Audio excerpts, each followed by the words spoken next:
Welcome to another episode of Little Talks, your weekly dose of marketing news and insights from Littlefield Agency.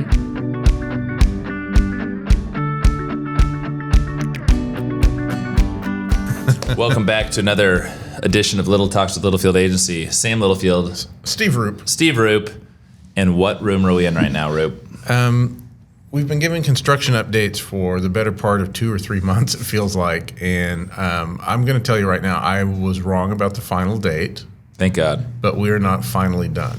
We are not finally done. So you are, we're testing. We're going to test this space. We will be in the podcast studio. We're thinking this wall to Roop's left here. That's where we are. We're currently in the new studio. The new studio. Yeah.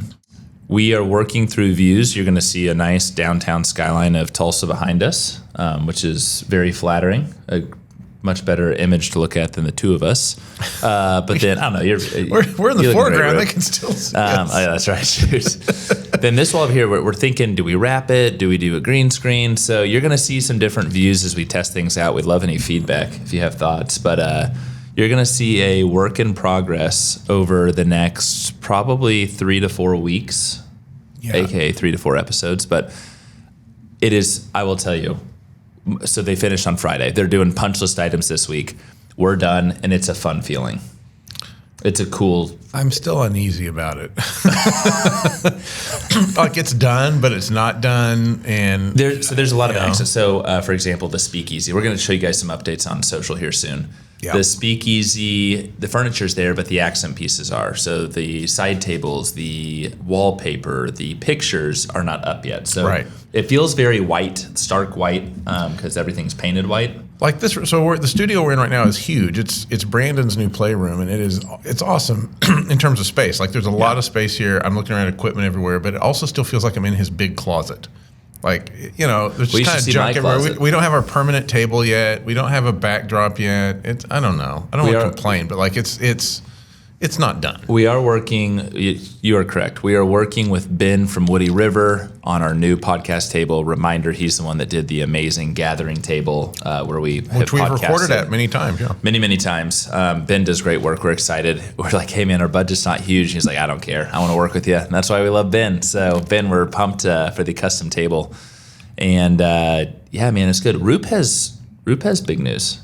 Oh, I do? What is my big news? This morning. Oh, okay. You're healthier than an ox. I have to give medical information out on the podcast? Is that HIPAA? Did I just violate HIPAA? I think you are violating it. But I'm not a doctor. No, look, I turned 50 last year, and they make you take a bunch of tests and do a bunch of stuff. You guys know what I'm talking about. And today was a heart test, heart screening.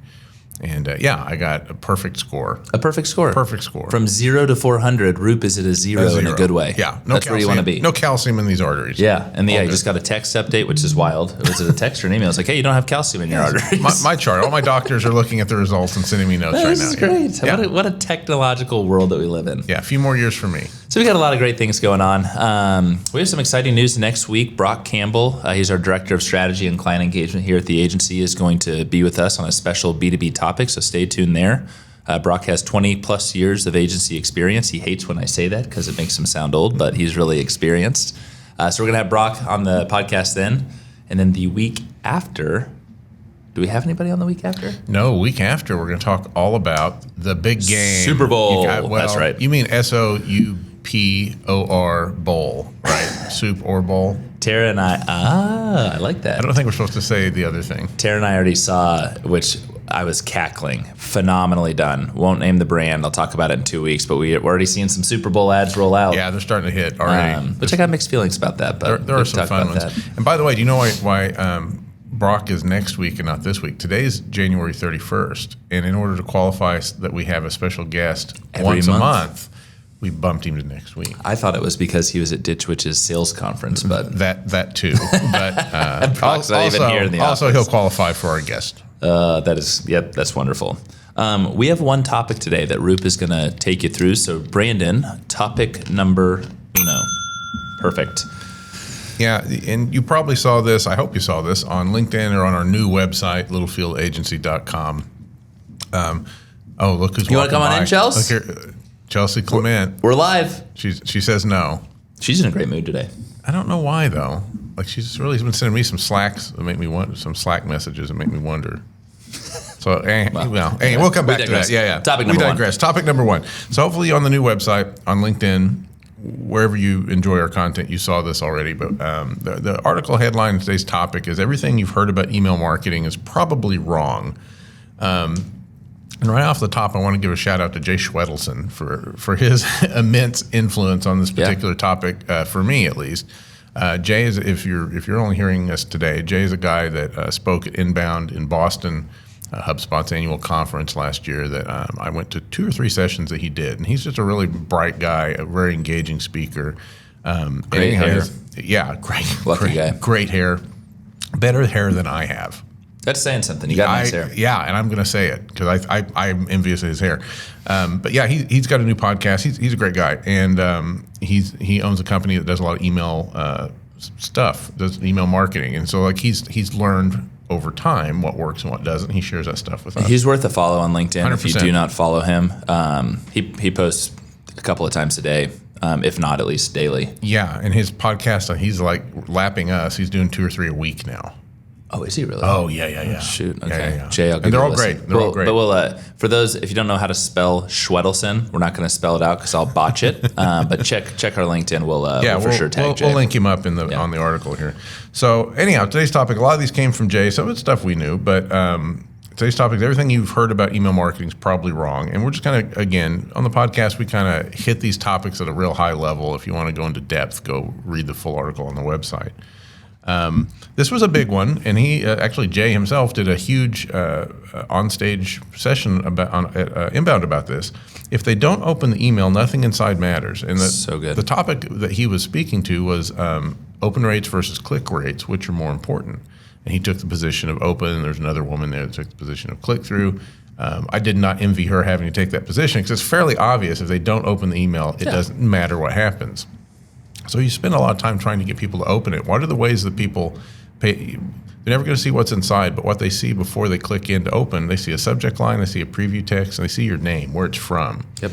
That where it's from, people are starting to experiment with a little bit too. So like yours probably says Sam Littlefield, from Sam Littlefield. Or if it comes from Littlefield, it might say Littlefield Agency. But technically, you can put anything you want in there. You can say 50% off. You can say, we've got a special running next month on XYZ. You can change that out. That's one more piece of real estate that you can adjust to get someone to maybe open your email. So getting them to open it's huge. You got to have that happen. That if you do get them to open it, and you're lucky enough to have a user open your email, and I've thought this for a while, and we've started adjusting these recently. You want to focus on one thing per email. That couldn't be more true. Yeah.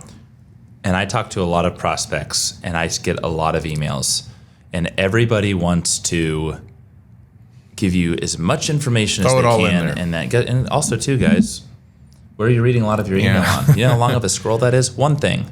So like the concept of a monthly e-newsletter where you've got 45 different links in there, and you've probably killed yourself putting that together. I know I've done that in the past. Oh, totally. It's just not, it's diminishing returns. It's just not going to, it just doesn't work. So instead, focus on one thing per email and do that one thing really well. Make it easy for the user to take the action you want them to take. This is interesting. Chelsea just got back from an event in Omaha yesterday. And she was telling me about there's this amazing speaker. She's like, she was so good, like it was emotional, and she had 9 takeaways. And the thing is, like Chelsea loved it. She said it was an amazing speech. But I think about it, like Chelsea couldn't remember. She remembered one of them that really resonated with her. Did you ask her to list them? But the other 8, right? And we didn't have that full conversation. But it did make me think as we were prepping for this podcast, like we all want to tell so many things. Yeah. Keep it to one thing. Yeah. Especially in your email strategy. And the thing that I think people do there is like, well, let's put it all in one email, send our users one email a month because we don't want to bother them. The average human on this planet gets about 140 emails a day. Yes. So you're not, and that's average. I get about 1,000. Yeah. So it's not. You're not really. You're not doing anything but giving up the battleground. If you're holding your email to send once a month, it's okay to send once a week or twice a week. It's totally fine. I saw something. Dude Perfect. I'm sure a lot of you know who Dude Perfect is. The CMO, Chad Coleman. Shout out to Chad. He years ago, maybe a year ago, Luka Doncic, who's an amazing Dallas Maverick NBA player. He wanted him on Dude Perfect. So who does he have to go to get to Luka? Mark Cuban. And he had seen Mark Cuban monitors his personal email inbox. I could send Mark an email right now and he'd see it, but he'd delete it immediately. Well, maybe not. I don't know. We're going to work at that. I got a challenge. But his thing was, he goes, Mark on Shark Tank said, I get 1,000 emails a day at a minimum. 1,000 people pitching in, people saying you should invest in my company, people saying, hey, Mark, etc. And he goes, you have 2 seconds to make an impression in my inbox for me to even open it. To even consider opening it. And I was like, wow, and that's so true, because we're no Mark Cuban here, but with 140 to 250 emails in my inbox a day, you got to make an impression. Yeah. I mean, it's really important. And then when you make that impression, and Chad's whole thing with Dude Perfect, he had 1 point. We went Luka. And Mark got back to him within 23 seconds later. Mark got back and said, I'll pass along, it's up to Luka. What a fun email story. And Cool? I like Mark Cuban. I'll take a screenshot of that, and we can put it in our outreach. Can I do this next one? Yeah, well, can I segue into it for you? Yeah, of course. So one of the things about sending more often is people get worried about, well, my list, I'm going to get unsubscribes and people are going to stop following me. And the truth, that's probably something you've heard or you've read somewhere that is stuck in your head, or it's just you think the way I'm a human, I don't like getting emails, so I don't want to send these emails. Well, it turns out that's false. Why is that false, Sam? What's the line here? It is okay for people to unsubscribe from your email. And I want to give you a personal example. I would say for our email list to our prospective clients, once a quarter we get 1 or 2 unsubscribes. Totally fine, right? It's not the right fit, may not be the right time, maybe they don't need a marketing agency, etc. Well, once a year I get someone that is like angry. Please stop emailing me. Take me off your list. And I'm like, dude, unsubscribe in the bottom of the email. Like, no brainer. But it's so interesting because guess what? I used to take it personally, but now I'm like, you know what? Get them off our list. They're not the right fit. Well, they don't want us. We don't want them. We don't want you. You're totally fine. A jackwagon. I don't want to deal with that kind of personality. And the truth is, when they're ready, they may come back into the list. They may resubscribe. They may come back in some other method or fashion. So someone unsubscribing from your email doesn't mean that they're rejecting you. It just means they're rejecting you right now. and then let's go get people to subscribe that are evangelists and love you and are all in on your brand, or they may not be there yet, but let's get them there. Yeah, you don't want folks change industries, I'll leave jobs, all kinds of things happen. So don't sweat that stuff. That's totally fine. There is a point where if you're getting 20% unsubscribed to your email, you've got big problems. Call us. Call us, yeah. But like a handful, and it depends on the size of your list and percentages and all that, but like a handful is not going to kill you. It's healthy. In fact, once a year, you should be calling out the folks that are inactive. Your list. Yeah, scrub your list Absolutely. out. So not a big deal there. Don't worry about that. Another thing that you've probably heard you can't do is put GIFs, animated GIFs in your email. Everyone does this. Stop thinking that. Like, it's totally fine to jazz it up and put a little GIF in your email. People personality. Like it. A little personality. All caps in your subject line is another one that I used to believe as well. You can't do all caps. You can't use the word free. There's words that will trigger spam.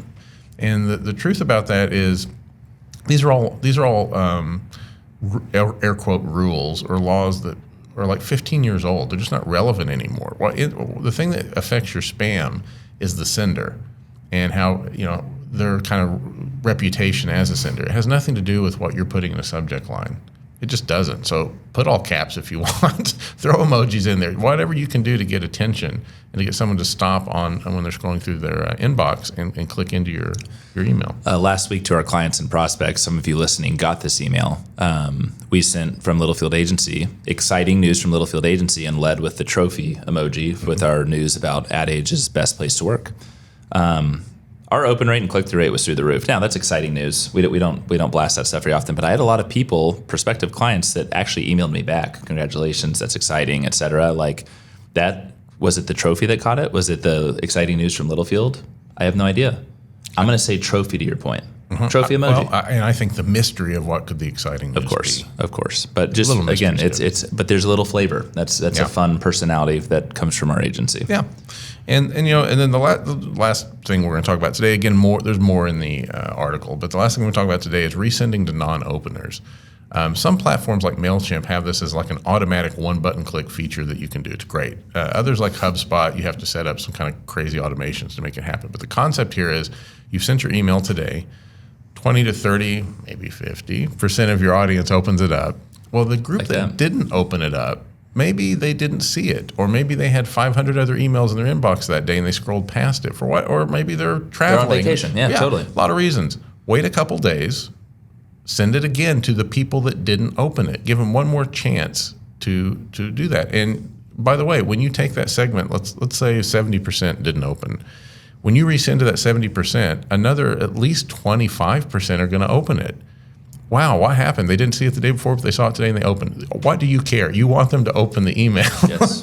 So whether they opened it on the first send or the second, it's totally fine. They didn't see it the first time. There's a reason they didn't open it the first time. Give them one more chance to see it. Totally normal thing to do and pretty common. And I'd say to wrap this subject, as you're working through your CRM tool, it's fun to watch, new subscribers come in. They might open, they may not. They might click, they may not.